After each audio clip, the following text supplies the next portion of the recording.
Hello everyone, this is the video for class 10th from Shrijan ICSE chapter number 8 circulatory system। देख लेते हैं इस chapter में हम कौन कौन से टॉपिक्स डिस्कस करने वाले हैं। सर्कुलेटरी सिस्टम आप क्लास 6 में भी पढ़ चुके हैं, क्लास 8 में भी पढ़ चुके हैं। अब आप इस चैप्टर को काफ़ी डिटेल में पढ़ेंगे। जो कॉम्पोजिशन है ब्लड का, different types of blood sales हैं, उन सभी के बारे में हम इस चैप्टर में बात करेंगे। Circulatory system, blood fluid, coagulation मतलब जो क्लॉटिंग हमारी बॉडी में होती है, ब्लड का कोगुलेट करना, blood groups and transfusion, heart beat, cardiac cycles, ये सारी चीज़ें आप ऑलरेडी पढ़ चुके हैं। लिम्फेटिक सिस्टम भी आपने क्लास 8 में पढ़ा था। स्प्लीन के बारे में जानेंगे और ब्लड टेस्ट जो होता है उसके बारे में जानेंगे। काफ़ी लंबा चैप्टर है और पॉइंट बाय पॉइंट हम सारी चीज़ों को डिस्कस करते हैं। स्टार्ट करते हैं सबसे पहले circulatory system as the transport system of our body. तो आप जानते हैं कि सर्कुलेटरी सिस्टम जो है ये हमारी बॉडी का में क्या है, ये एक ट्रांसपोर्ट सिस्टम के जैसे काम करता है, क्योंकि इसका काम है ब्लड को और उसके साथ साथ न्यूट्रिएंट्स को सप्लाई करना, right. So just a second. Okay, circulatory system is the system of internal transport in all multicellular organisms। जितने भी multicellular organisms हैं उनकी बॉडी के अंदर एक internal transport का सिस्टम है जिसको हम circulatory system कहते हैं। It supplies nutrients and oxygen to all cell of the body and remove waste product from them। इसका काम क्या है कि ये हमारी बॉडी में न्यूट्रिएंट्स, जो भी हम खाना खा रहे हैं तो उसके न्यूट्रिएंट्स हमें ब्लड के थ्रू ही हमारी सेल्स तक के पहुंचते हैं, राइट। तो इसका काम है हमारी बॉडी को सेल्स को न्यूट्रिएंट्स और ऑक्सीजन प्रोवाइड करना और जो भी वेस्ट है, राइट, उसको रिमूव कर देना। इट ऑल्सो ट्रांसपोर्ट हॉर्मोन्स, और आपने ये क्लास 8 में पढ़ा है एंडोक्राइन सिस्टम में कि जो हमारी बॉडी में हॉर्मोन्स रिलीज़ होते हैं वो डायरेक्टली ब्लड में रिलीज़ होते हैं। तो ब्लड का काम है कि हॉर्मोन्स को जो एंडोक्राइन ग्लैंड से रिलीज़ होते हैं उनको टारगेट्स ऑर्गन तक के लेके जाना and protect the body from the इन्वेशन of microbes. और इसका ये काम भी है कि जो माइक्रो ऑर्गेनिजम्स हैं जो हमारी बॉडी में इन्वेड करने की कोशिश कर रहे हैं उनको भी प्रोटेक्ट करना, ठीक है। अभी हम ये आगे देखेंगे कि किस तरह से ब्लड सेल्स फाइट करती हैं, माइक्रो ऑर्गेनिजम्स को रोकती हैं हमारी बॉडी में आने से। Okay, component of circulatory system की बात करते हैं, मतलब सर्कुलेटरी सिस्टम किन किन चीज़ों से मिलकर के बना है या क्या क्या चीज़ें सर्कुलेटरी सिस्टम में आती हैं। सबसे पहले बॉडी का जो फ्लूइड है, राइट, उसमें blood, lymph fluid, tissue fluid, काफ़ी सारी चीज़ें आ जाती हैं। ये तीनों चीज़ें आ जाती हैं जिनको हम सर्कुलेटरी मीडियम कहते हैं। मतलब ये एक तरह का फ्लूइड है जो हमारी बॉडी में पाया जाता है और वो सर्कुलेटरी मीडियम इसलिए कहा जा रहा है क्योंकि वो न्यूट्रिएंट्स और जो ऑक्सीजन है इन सबको ट्रांसपोर्ट करने का काम कर रहा है, राइट, सप्लाई करने का काम कर रहा है। तो ब्लड है, लिम्फ है और टिश्यू फ्लूइड है। तो लिम्फ और टिश्यू फ्लूइड भी एक पार्ट है जो ब्लड से ही ड्राइव होते हैं, राइट। अभी आगे हम देखते हैं इसको। टू कैरी फूड, इनका काम क्या है, food, oxygen and other substances को आगे कैरी करना। ब्लड वेसल्स, लिम्फ वेसल्स, अब ब्लड वेसल्स हैं, नसें हैं, छोटी छोटी सी आर्टरीज हैं, कैपिलरीज हैं, वेन्स हैं, सब आप क्लास 8 में पढ़ चुके हैं, आपको पता है। ब्लड वेसल्स हैं एंड लिम्फ वेसल्स हैं, एक पूरा लिम्फेटिक सिस्टम है जो कि क्या कर रहा है, फ्लूइड्स को कैरी कर रहा है, राइट। हार्ट है, हार्ट क्या है, that is the main organ of the circulatory system और इसका काम है कि ये ब्लड को पंप करे वेसल्स में ताकि वो आगे बॉडी में जा सके। अब हम डिटेल में बात करते हैं बॉडी फ्लूइड्स के बारे में। सबसे पहले हम जान लेते हैं कि बॉडी फ्लूइड्स क्या हैं। जो तीन नाम हमने पढ़े हैं, blood, lymph and tissue fluid, इसको हम पहले जानते हैं कि ये क्या होते हैं। Body fluid in our body अगर इन 3 फॉर्म, हमारी बॉडी में जो फ्लूइड है वो 3 तरह, तीन डिफरेंट फॉर्म्स में प्रेजेंट है। ब्लड है, लिम्फ है एंड टिश्यू फ्लूइड है। ब्लड आपको पता है it circulate through the heart and blood vessels. Blood क्या है, जो रेड कलर का फ्लूइड है हमारी बॉडी में जो कि दिल के ज़रिए ब्लड वेसल्स, आर्टरीज और वेन में सर्कुलेट करता है, राइट। उसके बाद अगर हम लिम्फ की बात करें तो एक हमारी बॉडी में लिम्फेटिक सिस्टम है उसके लिम्फेटिक ऑर्गन्स हैं, उसमें एक कलरलेस फ्लूइड है जो फ्लो करता है, जिसको हम लिम्फ कहते हैं। इसी तरह से टिश्यू फ्लूइड क्या है, जितनी भी बॉडी सेल्स हैं वो उसमें भीगी रहती हैं, ठीक है। दे आर डिज़ोल्व, और बाथ्स लिखा हुआ है मतलब उसमें डिप्ड हैं वो। It is also called the interstitial fluid, उसको इंटरस्टाइटल फ्लूइड या इंटरसेलुलर फ्लूइड भी कहा जाता है। मतलब जो भी स्पेसेस हैं वो एक एक तरह का फ्लूइड उसमें प्रेजेंट है, जिसको कहा जाता है tissue fluid, right. All the substances from blood to body cells, अब जितने भी सब्सटेंसेस हमारे ब्लड में होते हैं वो बॉडी सेल में जा रहे हैं, and from body cell to blood pass through the tissue fluid. अब इसको ध्यान से समझिएगा कि जितने भी सब्सटेंस ब्लड से निकल के बॉडी सेल में जा रहे हैं या बॉडी सेल से वो वापस ब्लड में आ रहे हैं, वो किसके थ्रू होता है, वो टिश्यू फ्लूइड के थ्रू होता है। अगर आप यहाँ पे देखें तो ये एक लिम्फेटिक वेन बनी हुई है, राइट। तो लिम्फेटिक वेन्स हैं, some tissues flow into the lymphatic vessel. तो यहाँ पे आप देखेंगे जो ये स्पेस है ये एक्चुअली में स्पेस टिश्यू फ्लूइड से भरी हुई है, और टिश्यू फ्लूइड जो है फ्लूइड वो लिम्फेटिक वेसल्स में जा रहा है।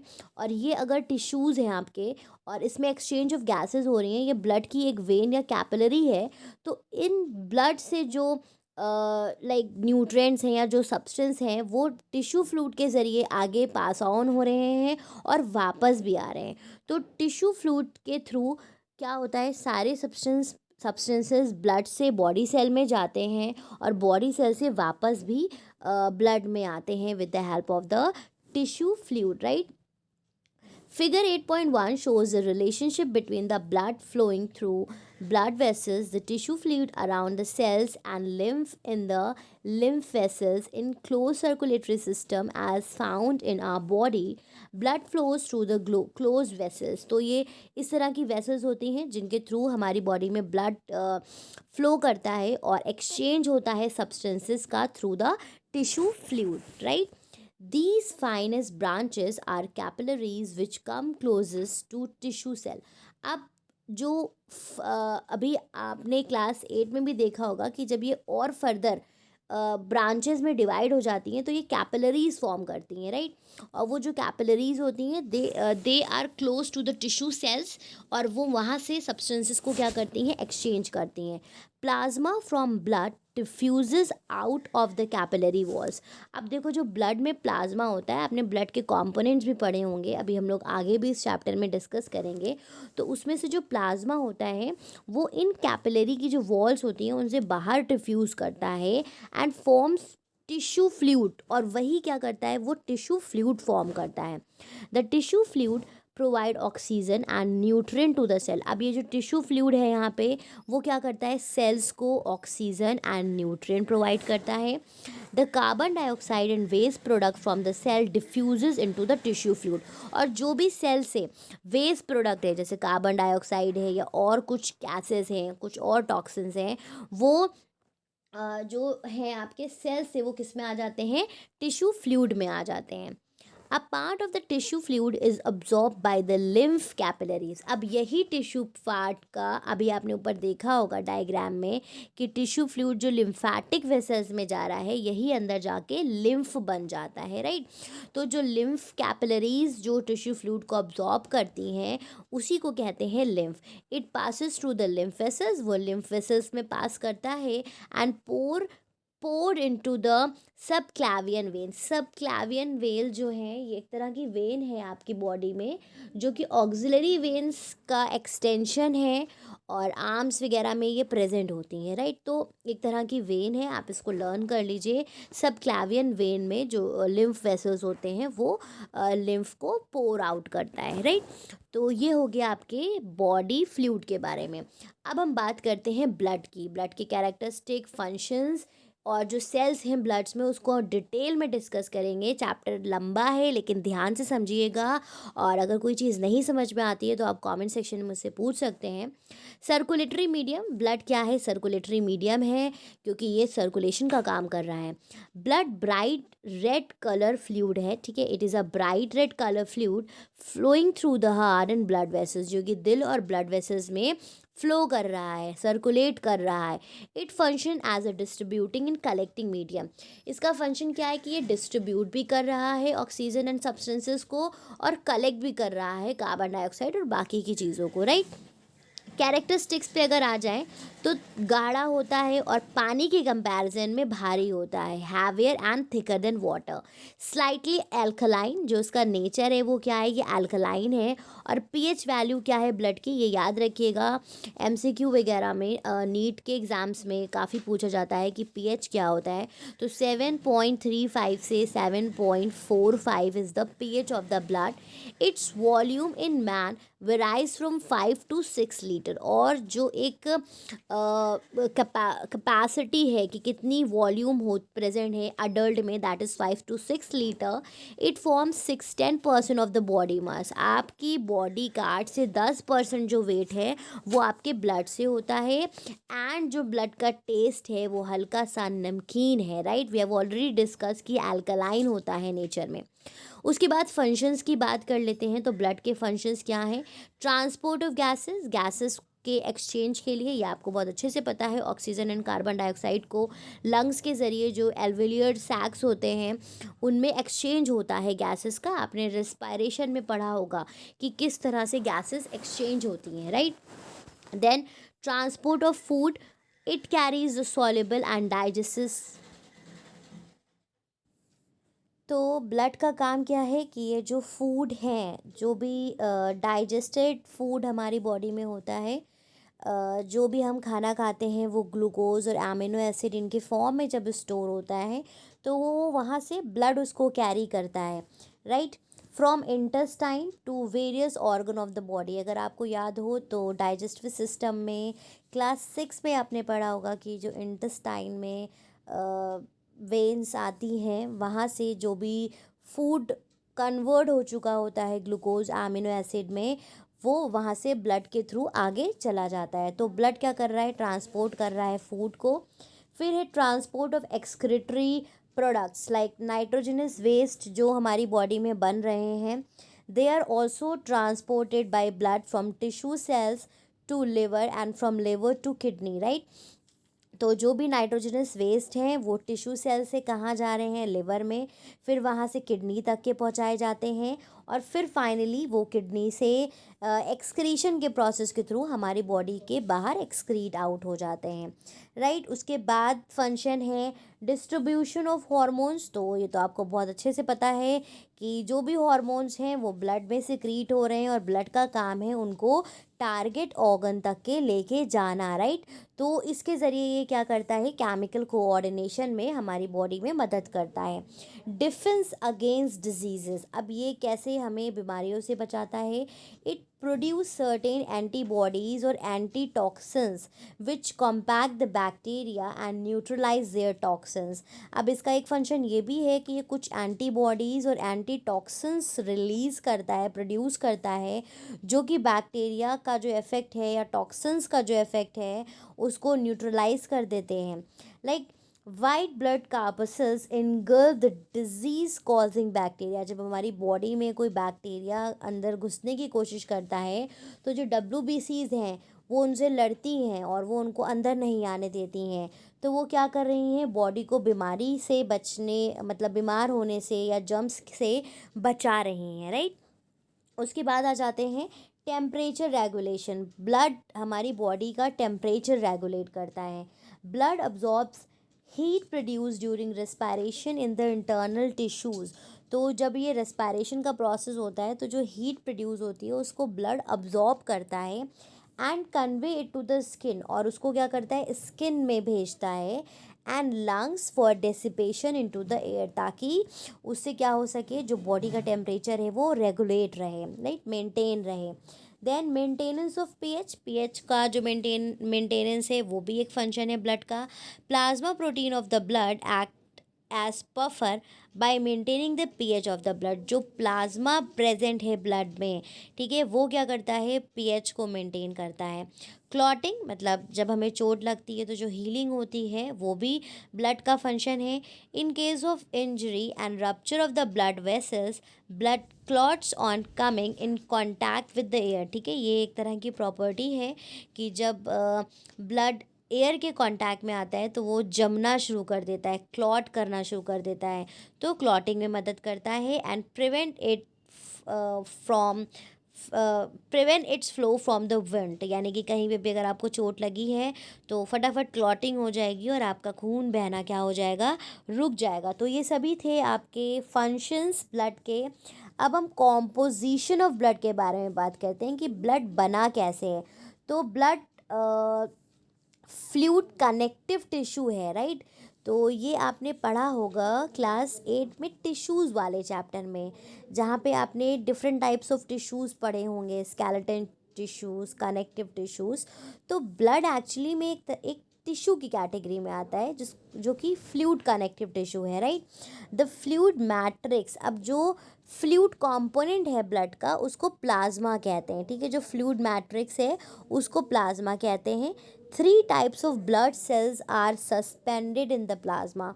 अब ये जो प्लाज्मा है इसमें 3 तरह की ब्लड सेल्स होती हैं, अभी हम डिटेल में आगे देखते हैं। पहले प्लाज्मा देख लेते हैं कि प्लाज्मा क्या है। ये पेल येलो फ्लूइड पार्ट है, मतलब हल्का सा पीला कलर का, लाइट येलो कलर का होता है। पेल मतलब डल, ब्राइट नहीं। और हैविंग 90 to 92% इसमें पानी होता है और 10% और चीज़ें होती हैं, वो नीचे लिखा हुआ है, प्रोटीन होता है, प्लाज्मा प्रोटीन, ठीक है। अब प्लाज्मा प्रोटीन में एल्ब्यूमिन, ग्लोब्यूलिन्स एंड फिब्रिनोजेन, ये टाइप्स ऑफ प्रोटीन्स हैं, ये प्रेजेंट होते हैं। न्यूट्रिएंट्स होते हैं glucose, amino acid, fatty acid, glycerols, ये सारी चीज़ें आपके प्लाज्मा में पाई जाती हैं। Respiratory gases, oxygen, carbon dioxide, excretory substance, ammonia, urea, uric acid, creatinine, like minerals like sodium, potassium, calcium, magnesium, chloride, bicarbonates, phosphate and कुछ enzymes and कुछ antibodies। तो ये क्या है, ये प्लाज्मा इन सभी चीज़ों से मिलकर के बना हुआ होता है। अब हमने बात करी थी कि 3 तरह की सेल्स होती हैं, तो वो 3 तरह की सेल्स के बारे में भी हम देख लेते हैं। अब ब्लड का हमने प्लाज्मा के बारे में बात कर लिया, अब हम ब्लड सेल्स की बात करते हैं। तो ब्लड सेल्स को ब्लड कार्पसेल्स कहा जाता है। The cellular elements of the bloods, मतलब जो ब्लड का लिक्विड है वो तो प्लाज्मा है, अब जो सेल वाला पार्ट है उसको कहते हैं blood corpuscles. They form 45% of the blood, blood का 45% का जो पार्ट है वो सेलुलर पार्ट होता है। They are of following 3 types, वो 3 तरह का होता है। So that is red blood corpuscles और एरिथ्रोसाइट्स, जो कि क्या करती हैं, ऑक्सीजन को ट्रांसपोर्ट करती हैं, राइट। रेड ब्लड सेल्स को एरिथ्रोसाइट कहते हैं और ये ऑक्सीजन का ट्रांसपोर्ट में मदद करती हैं। वाइट ब्लड सेल्स, अभी मैंने कहा था ना कि जो लड़ती हैं बैक्टीरिया के अगेंस्ट, वो वाइट ब्लड सेल्स होती हैं, इनको ल्यूकोसाइट्स कहते हैं। They fight against the diseases, बीमारियों के अगेंस्ट, माइक्रो ऑर्गेनिजम्स के अगेंस्ट लड़ती हैं। देन ब्लड प्लेटलेट्स आता है जिसको थ्रोम्बोसाइट्स कहते हैं, ये इम्पॉर्टेंट रोल प्ले करती हैं ब्लड क्लॉटिंग में, राइट। तो यहाँ आप देख सकते हो ये जो डायग्राम है ये different types of blood sales show कर रही हैं। तो ये आपकी आरबीसीज हैं, ठीक है, ये साइड व्यू है एंड ये सरफेस व्यू है। ये डब्ल्यूबीसीज हैं जिसमें लिम्फोसाइट्स और मोनोसाइट्स हैं। एंड यहाँ पे भी आप देख सकते हैं साइनोफिल्स, ये डिफरेंट टाइप्स ऑफ डब्ल्यूबीसीज हैं। Basophils, neutrophils and these are the platelets. तो अभी इसके बारे में भी हम पढ़ेंगे। तो स्टार्ट करते हैं सबसे पहले रेड ब्लड सेल्स से, उससे पहले नॉलेज डेस्क में देख लेते हैं क्या लिखा हुआ है। The number of RBCs is more in infant, मतलब जो छोटे बच्चे होते हैं उनमें रेड ब्लड सेल्स ज़्यादा होती हैं, 6 से 7 million per mm³ of blood. Person living at high altitude above 4 200 metre have higher RBCs count. तो जो लोग हायर एल्टीट्यूड पे रहते हैं उनकी बॉडी में भी आरबीसीज ज़्यादा होता है, और प्रेगनेंसी के वक्त भी ज़्यादा होता है। एंड फिज़िकल एक्टिविटी के वक्त या इमोशनली जब अपसेट होते हैं तो आरबीसीज का जो नंबर है वो हाई हो जाता है। एबनॉर्मल इंक्रीज़ अगर आरबीसीज में होती है तो उस कंडीशन को कहते हैं पॉलीसाइथीमिया, मतलब जब आरबीसीज का नंबर बहुत ज़्यादा हो जाए, अब वो इंक्रीज़ करे। और अगर डिक्रीज़ हो जाती है तो उस कंडीशन को कहते हैं इराइथ्रोप्रीनिया, राइट, इराइथ्रोपीनिया। नेम्स आप लोग प्लीज़ लर्न कर लीजिएगा। डिफाइंडीज या फिर फिलअप्स में आपसे पूछे जा सकते हैं। A person with laser number of RBCs और लोअर कॉन्सेंट्रेशन ऑफ हीमोग्लोबिन। अब जिस व्यक्ति में आरबीसीज कम होती हैं वो एनीमिक होते हैं, और ऐसी कंडीशन को अनीमिया कहा जाता है। जनरली हम बोलते हैं कि खून की कमी है बॉडी में। Largest erythrocytes in vertebrates are found in salamanders.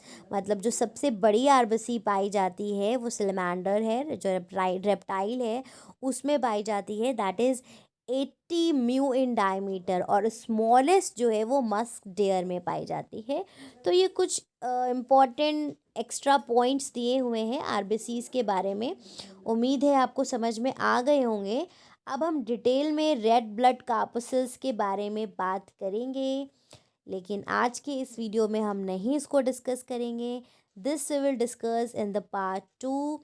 अगर इस वीडियो में आपको कोई चीज़ नहीं समझ में आई है तो आप कमेंट सेक्शन में कमेंट करके मुझसे पूछ सकते हैं। एक बार वीडियो को फिर से देखिए अगर चीज़ें नहीं समझ में आई हैं। And keep watching, keep sharing. Thank you everyone.